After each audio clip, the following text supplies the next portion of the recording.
Arturo Humberto Ilías. Ilías no fue solo un honesto y abnegado médico rural que llegó a la presidencia de la República, fue un excelente administrador en su municipio, en la provincia y en la nación. Se ocupó mucho de los temas fundamentales para el despliegue de un país que no se debía depender de la capital federal.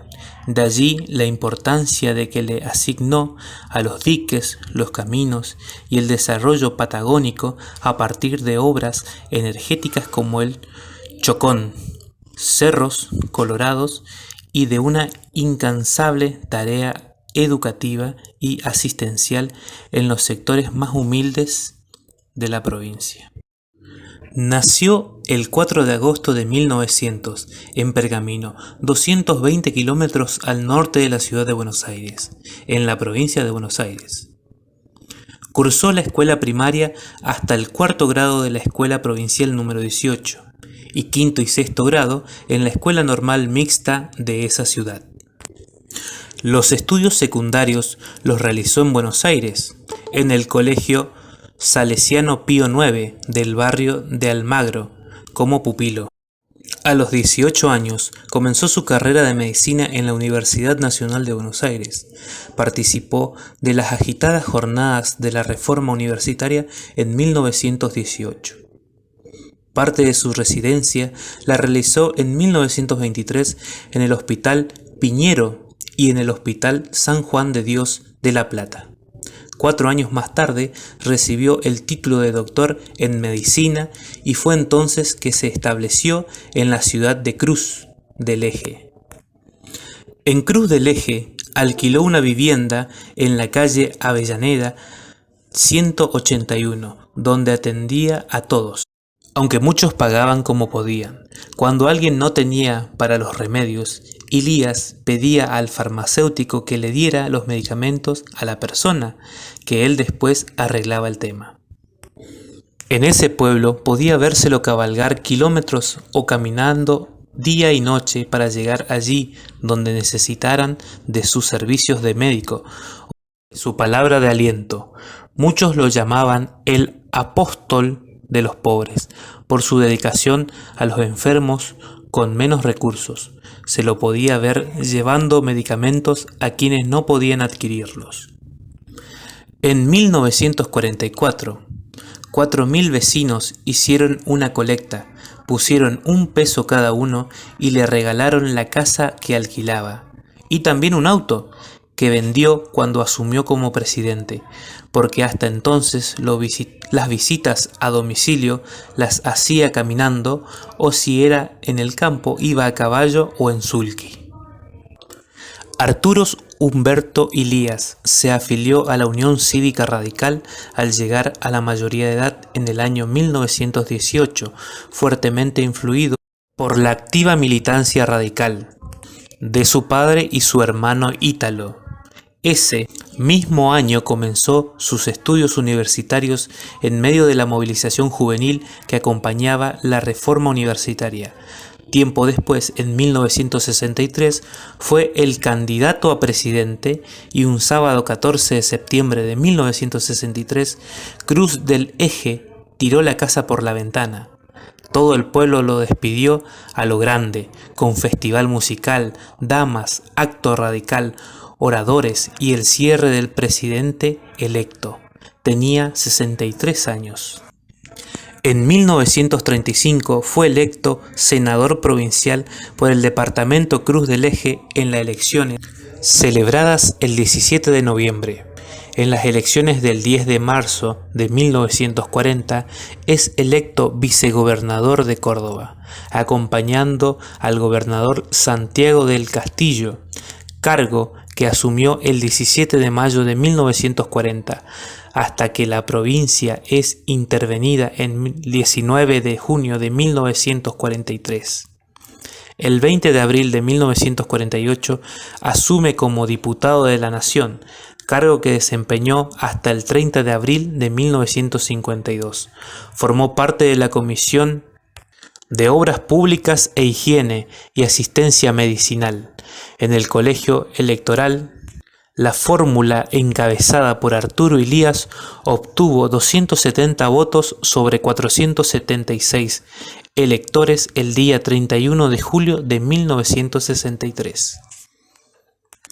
En su gestión de gobierno se establecieron: en el Senado provincial participó activamente en la aprobación de la Ley de Reforma Agraria, que fueron aprobados por la legislatura de Córdoba, pero rechazada en el Congreso de la Nación. Presidió la Comisión de Presupuesto y Hacienda e impulsó la construcción de la represa de Nuevo San Roque, La Viña, Cruz del Eje y Los Alazanes. Además, como presidente, sancionó la Ley del Salario Mínimo Vital y Móvil, la Ley de Medicamentos, la Ley de Asociaciones. Le preguntaron ¿por qué? Respondió: sencillo, esto es nuestra plataforma electoral. Además, cabe destacar que destino el 25% del presupuesto a educación, ciencia, tecnología e incorporó el Código Penal la figura de enriquecimiento ilícito de los funcionarios.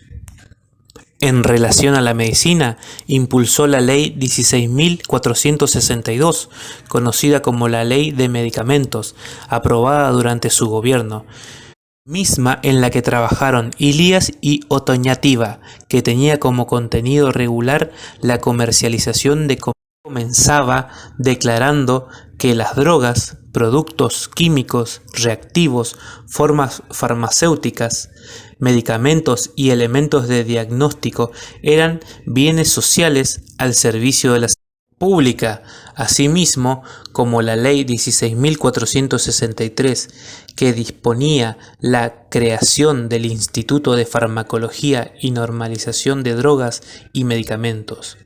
Ambos proyectos fueron ingresados por la Cámara de Senadores el 30 de enero de 1964.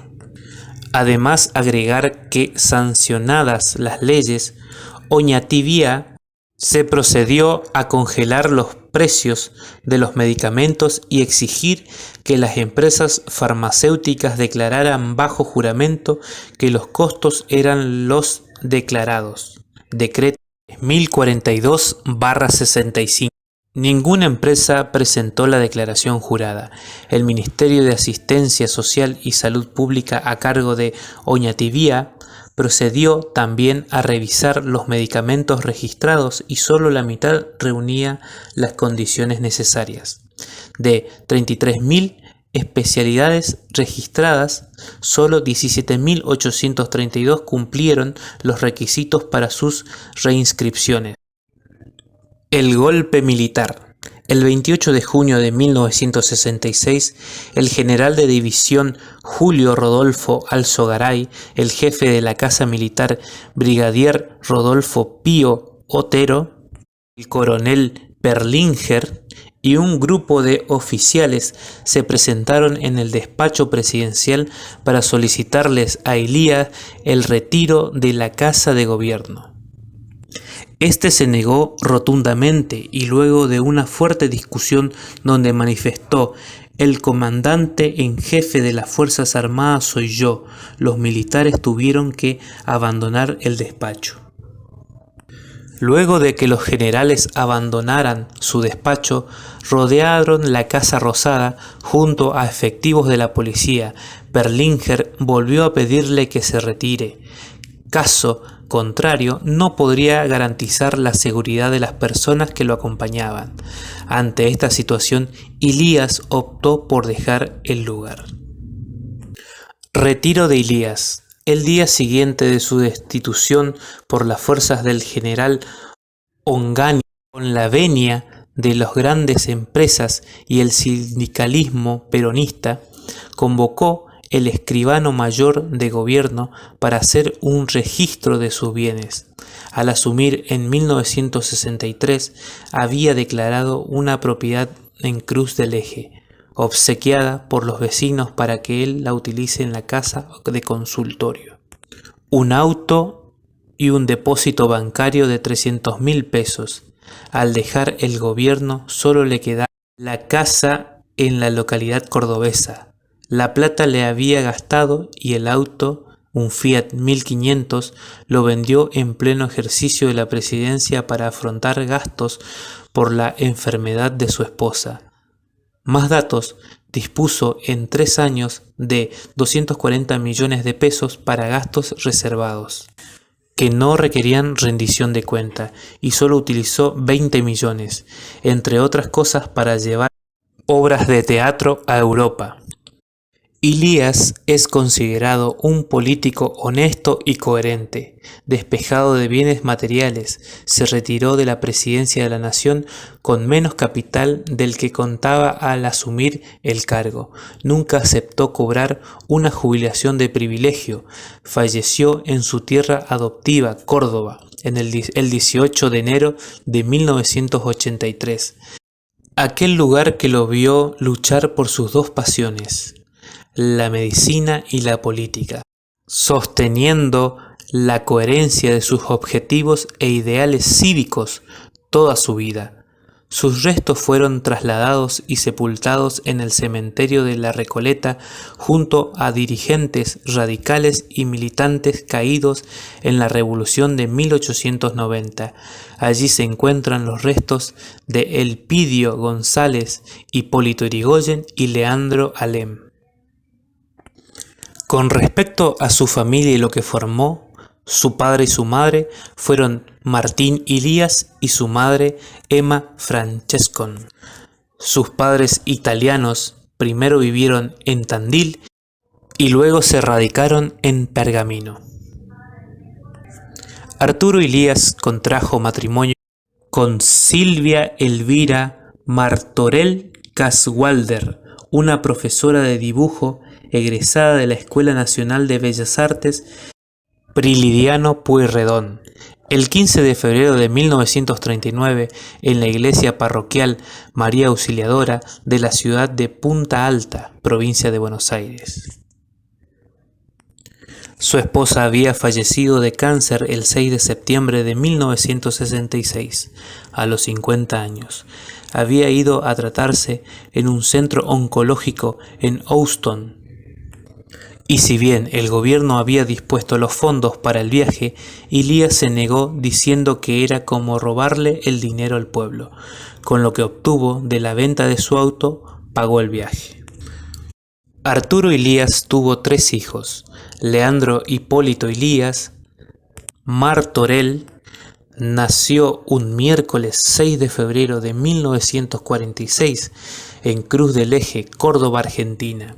Abogado que fue designado por el presidente Dr. Raúl Alfonsín como secretario de Estado a cargo de la Caja de Asignaciones Familiares entre 1983. Martín Arturo Ilías Martorell nació un lunes 25 de noviembre de 1940 en Córdoba, Argentina. Médico obstetra y ginecólogo que fue electo en representación de la Unión Cívica Radical como diputado nacional por la provincia de Córdoba, 1955 a 1999.